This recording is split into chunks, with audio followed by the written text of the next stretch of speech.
If you're teaching beginning readers, you've probably used the classic VCE spelling pattern for introducing the silent E, or maybe you've called it the magic E. What's not to like when you teach the magic E? Cap becomes ape. That's a magic E. But the truth is, this method falls short when helping kids truly understand the silent E when it comes to reading books, because it only shows one way to use the silent E in words. Today I'm going to break down the 5 simple silent E rules step by step on a chart so that you can organize the rules in a practical way and help you make reading those tricky words easier. Now let's go to rule number 1. The vowels say their names because of the silent E. The names of the vowels are also the long vowel sounds. Remember when you listen to the video on the vowel consonant chart? Vowels say 4 sounds. Only the E has 2 sounds, E. All the rest of the vowels have 4 sounds. So when you teach just the long vowel sound, you're not teaching the entire phonics. The long vowel sounds are their names. A, E, I, O, and U.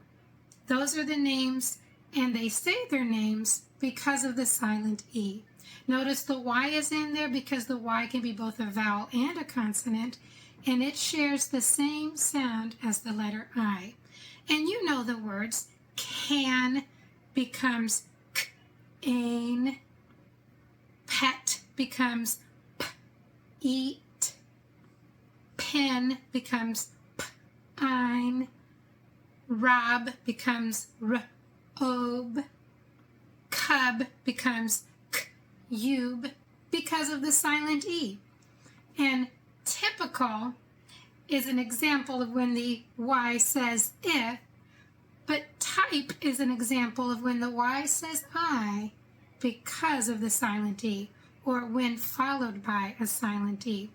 Now, let's get right into the chart so we can see how to put this rule into practice. Now, what I love about teaching is simplicity of the chart. This is what I need to teach, and I've got some words on the back of my chart, and I'm ready to go. It's also easy for the students to learn because they can see right away we're going to fill in the boxes, and then we'll know what we're going to learn. Now, this is the chart for the silent E's. Some letters are silent when we read, and there's 5 reasons for the silent final E. Now let's practice the first rule. First of all, I want you to think to spell the word time. Notice I introduced the word first. Let's write the word time. T-I-M. Now you know how to write that, so let's write time.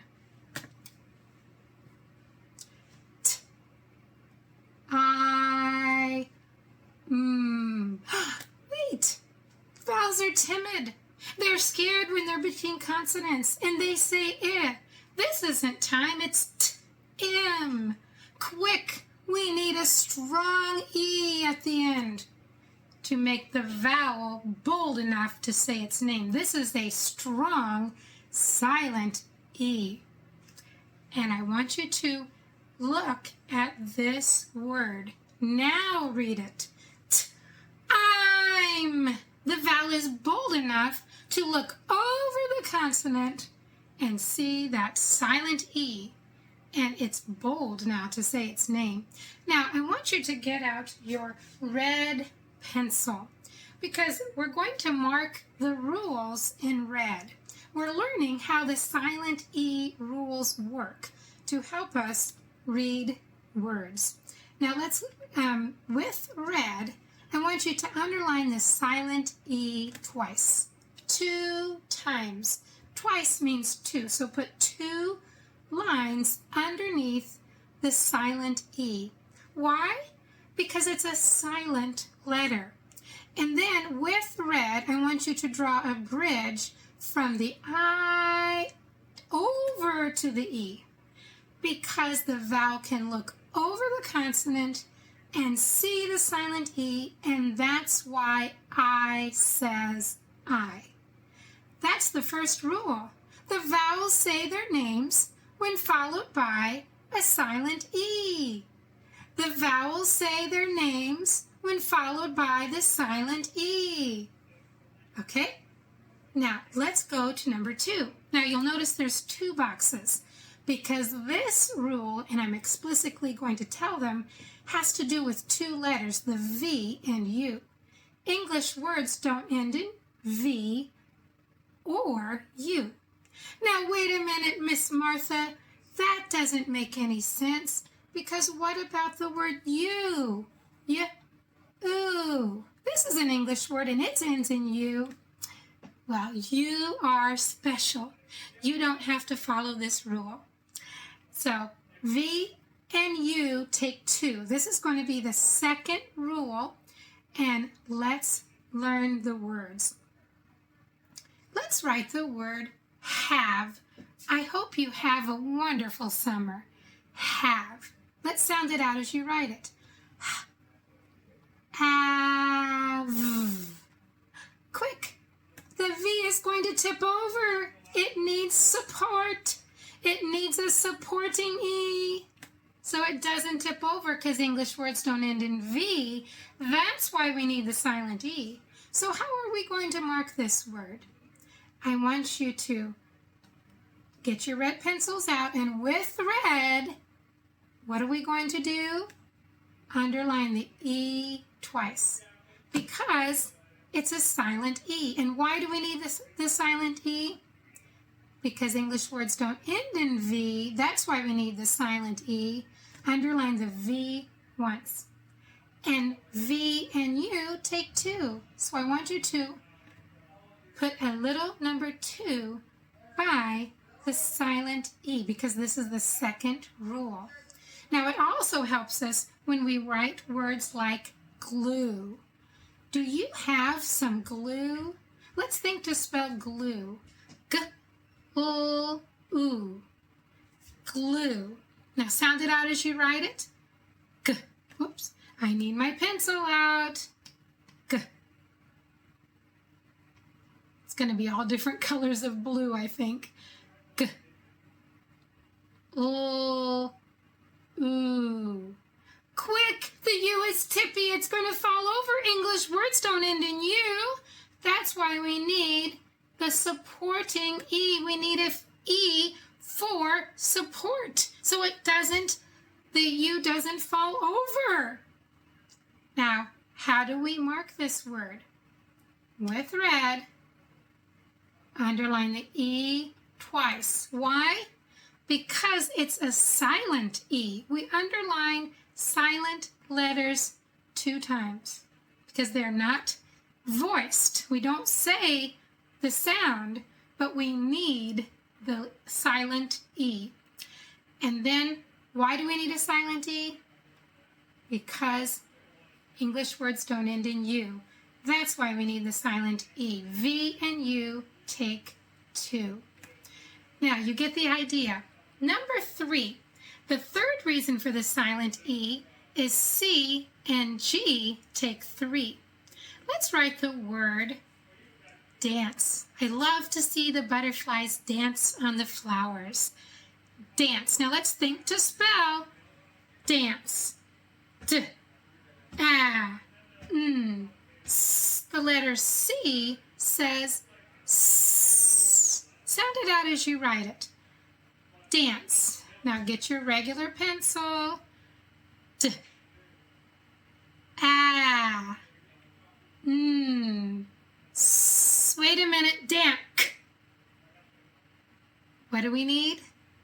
A silent E. Now you probably remember from the vowel consonant chart, C says S before E, I, or Y. And that's why we need a silent E to make the C softened. It doesn't say K, it says S. So how do we mark this word? with red, underline the E twice. And why do we need the silent E? To make the C say S. So underline the C once. C and G, take 3. That's the third reason for the silent E. Now, let's write the word large. Now, we're going to use a multi-letter phonogram, R. AR is a multi-letter phonogram that says R. And we're going to use that multi-letter phonogram in the word large. Large.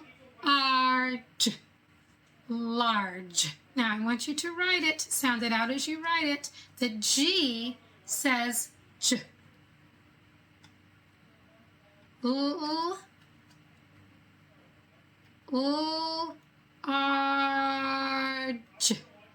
Quick! It's not larg. What do we need? A silent E, because you remember the rule from the vowel consonant chart. G may say J before E, I, or Y. And here it is, making the J sound. How do we mark it? Underline the E twice with red. How do we mark it? With red. Underline the E twice because it's a silent E, and underline the G once because that's why we need the silent E. C and G, take 3. Now, there's a lot of words here and a lot of rules. Now, we're reading a lot of rules and you're seeing there's a lot of words and you're like, wait a minute, how can this possibly help the children or the students learn how to read the other words that follow these rules? Stay tuned to the end of the video so you can learn how to put this knowledge into practice using a simple game using 3x3 cards. You're going to be able to practice these rules in game form. Now let's go back to the chart. Rule number 4 helps us write the word little. I like little dogs. Now let's think to spell little. Now you'll notice this is the first 2-syllable word. If there's a second syllable, I always say let's think to spell. How many syllables? Little. 2. So let's write it. Write the first syllable. It. Now you write it. Now you write it. Use your regular pencil. It. Now the second syllable. T. T. You remember from the vowel consonant chart, every syllable needs a vowel. That's the 4th reason for the silent E. What is the vowel in the first syllable? The I. What is the vowel in the last syllable? There is no vowel. And that's why there's a little shadow E coming in here. He sticks to the consonant that needs him. Every syllable needs a vowel, and this is a vowel. Now, you'll notice the is like a long consonant sound. It says lit, L. So the L actually has a vowel sound in it, but it's a consonant. We need a silent E to be the vowel. So how do we mark it? With red. Underline the E twice. That's why we need the silent E. Every syllable needs a vowel. That's a number 4. The 4th reason for the silent E. And then we're to number 5. Isn't that awesome? Now we're going to write the word R. Are you ready for the last rule? R. Now remember, we already learned the R in large. So I want you to underline with your regular pencil the multi-letter phonogram R in large. And that's the same one in R. You are doing great. Let's write it. R. Now quick, this is a short multi-letter phonogram and it does not like to be just a multi-letter phonogram. It needs a silent E to make this short word longer. And that's a rule. Sometimes the short words need to be longer, so we add the silent E. Now, how are we going to mark it? Underline the E twice. And put a 5 by it. This is the 5th reason for the silent E. And with your pencil, underline the R, because it's a multi-letter phonogram. 2 letters together that say one sound in the word. Now, these are the 5 reasons for the silent E. Now, you've probably heard of this 5th reason as an odd job E, or what other words could you use? Is this a stable E? Because we need stability in writing words. They're not complete unless we have the silent E. The 5th rule is the odd job E. There are some reasons that are not the first 4. So if you learn the first 4 reasons for the silent E, when you see a word like this, you're going to say, that's a silent E, an odd job E, and there's actually 4 more reasons. So rather than making you learn 10, let's just have the 5th reason be the odd job E, okay? Now, let's write the next reason for an odd job E. It's to differentiate between 2 words. Can you tell the difference between these 2 words? Let's write the word tens. 2 tens make 20. Tens. Now we're going to write the word tens. Let's sound it out. T, a, n, z. Now the letter S says z. So we're going to put a 2 by it. 2 tens make a 20. That's a mathematical term. What about the word tense? We are learning the present tense verbs in grammar. Tense, that's a grammatical term, a verb tense. Let's write the word tense. T, a, n, s. S can say s. And you know what? They look exactly alike. So we need a silent E to differentiate between tens and tense.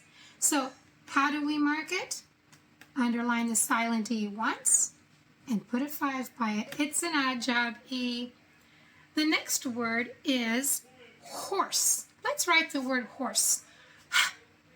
Or s. Now there's another multi-letter phonogram. Or. 2 letters together say one sound. Or.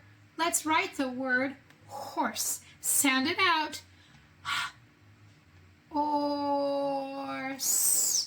Now is this 1 animal or 2? I have a horse. That's 1. But when a word ends in S, like cat, cats, we usually think of cats as 2 cats or more. But this is a non-plural word. It's only 1 horse. It's not plural. So when there's a word that is not plural, we add a silent E. And how do we mark it? Underline the E twice, and it's an odd job E. And you can underline the S because that's why we need the silent E. It's not a plural word. Okay, the next word is giraffe. Let's think to spell giraffe. Now, G says J, J, giraffe. Now let's sound it out as we write it. J, E, R, F. And we double the F, and we need a silent E because this is a word from a French language, and we've kept the spelling. Some words, we just keep the spellings. Now, how do we mark it? You underline the silent E and put a 5 by it. That's because it's a word we got from another language. This is a French word, giraffe. And now the last reason for the odd job E is to help us write words like paste. Now let's think to spell paste. Let's write our word paste. A, S, T. Now wait a minute. that's the word past. We need a silent E because even though there's two consonants, it can look over the silent E and make the A say A. Paste. Now that's the fifth rule for the silent E. Okay, very good. Now, you have learned the 5 rules for the silent E. Now, as promised, it's game time. I value your time because you are teachers and parents, and you don't have time to listen to someone who's not prepared. Now, this is an example of a 3x5 game. If you look at it, made is an illustration of the first rule. Have and glue is an illustration of the second rule.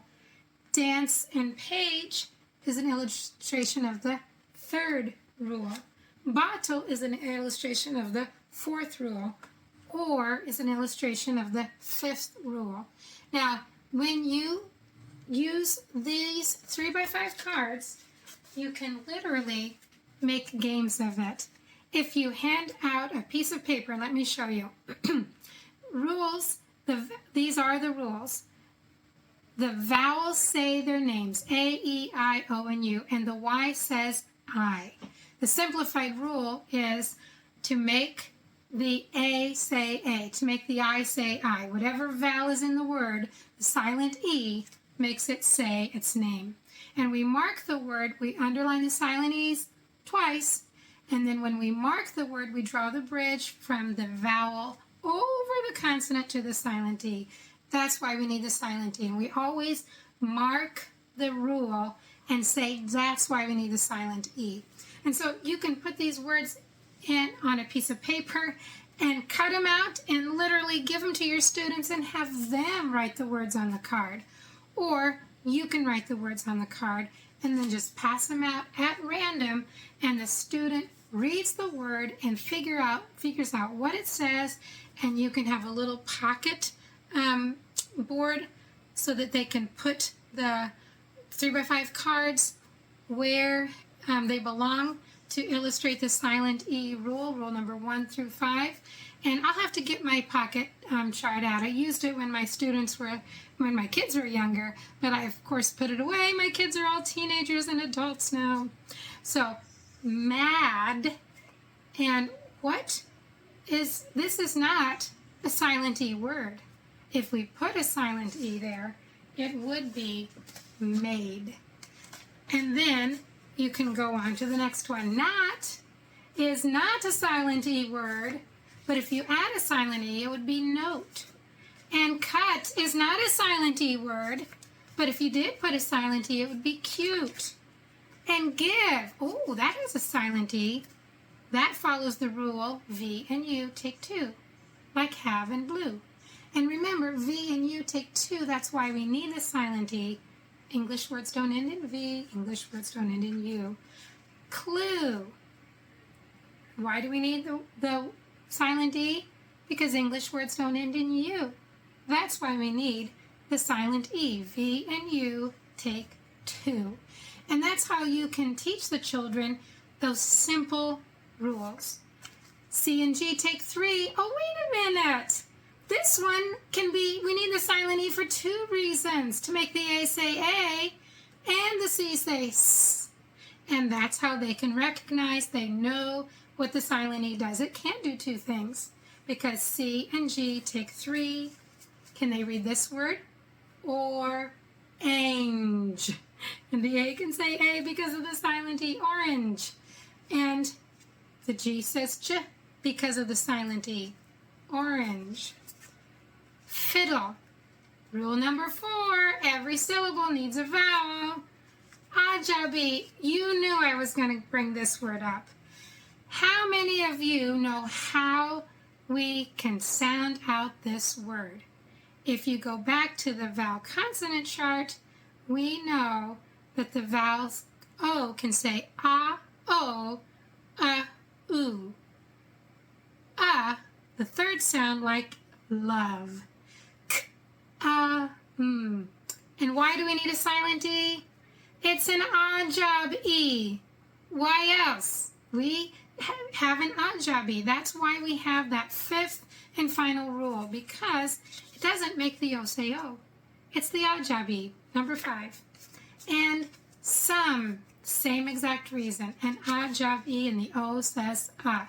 So when you're teaching the words, these words will come up in your spelling lists, and so they will know how to spell them and read them and write them.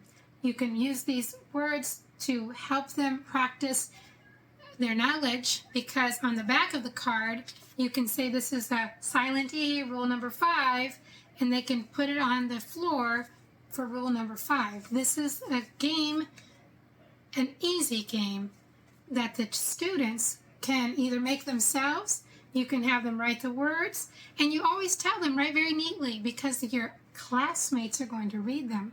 So that also can encourage good penmanship, or you can write it for them. Since, ajabi, because if you wrote senses, I've had the word senses, oh, I think it's right here. No, yes. If we have 5 senses, and we have the sense of sight. So if it's one sense, you need a silent E. And if it's plural, that's another rule we're going to learn. CHSHSXE. Don't forget to add the E, not just E, not just S. ES does it accurately. This is the way you can enjoy teaching English. Now, that is the showing you how to use the games. Now, you're like, wait a minute. Isn't that sight words? No, it's words with a purpose. Can you understand how they are read, and can the student do that? Okay, now I made a little fun words together. So if you want to continue listening, that's what I'm going to do next. I thank you for your time because I want to be a valuable resource to you. Thank you for joining me. But this is also a way. Remember, you don't have to learn to read books to learn to read. You will need to read books eventually, but learning to read is you learn sentences. You learn small texts. You learn beginner books, but they should be living books. All right, now, the last thing I want to show you is I've just made a few words. Take courage, okay? Take courage. G says j because of the third reason. The silent E's, you can acquire them. You can acquire knowledge. Believe that you can do this. I don't want you to have the headache anymore of not being able to read or struggling with readers that can't read. If you teach writing the charts and reading the charts, the students will learn how to sound out the words. Dyslexic students need to learn this way. And when you teach all the students this way, the advanced students can add words that they've seen in books. All the students can learn to read at their pace. And it's exciting when you finish teaching the skill of reading. Can you spot the E? That's a game that you can play. Just any book. Photocopy the page, see if they can find silent E's. And just having fun with that little game, you put the words on the cards. You can have made. This made me mad. This is not a note. My cut is not cute. You see how you're putting words together and then you have to think of a sentence? I know your children can come up with awesome sentences. The cub was in a cube. Yeah, it's called a cage at the zoo. Pine trees have pin leaves. The is sky blue, true blue. Give life and live.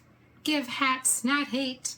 Lake, lace. These are going to be spelling words later on, but you'll notice the K doesn't say after the silent E, so that's why you need the silent E to make the A say A, but it won't affect the K. So that's how you spell lake.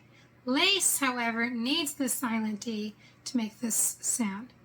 And this is my favorite. When you can say bib and Bible. The Bible can be the fourth reason because every syllable needs a vowel. And if you're a homeschooler, you probably can say, grab your bib and your Bible, because you probably have a little one at the table that's eating and an older student that's able to read, and you can enjoy thinking about silent E words. You can play this game. I'm going to eat a grape. That has a silent E in it. Grapes and limes, but not an apple. Oh yes, apple and an apple. Because the silent E, every syllable needs a vowel. And think of the things that are spelled with a silent E. And of course you can say corn. No, I can't have corn. Or just think out loud, because you're taking reading out of the book and putting it into words and letting them think of the concepts. And before you know it, the student is going to be able to read, and the books are there. This was the comprehensive phonics class. Remember, we teach phonograms, charts, and rules. No sight words necessary, because we're teaching explicitly how English works. We're equipping each parent and teacher to teach reading to all students. Students with dyslexia can learn how to read using this method. Click the link below. I have provided these materials for you. So great job today. Remember, like and subscribe. And if you comment, do you think the Odd Job E is a good rule name for the silent E? And the next class is going to be chart number 3, the 3 ways a single vowel says its name. So I'm here to help, and I'm glad you're here to learn. I'll see you in the next video. Take care.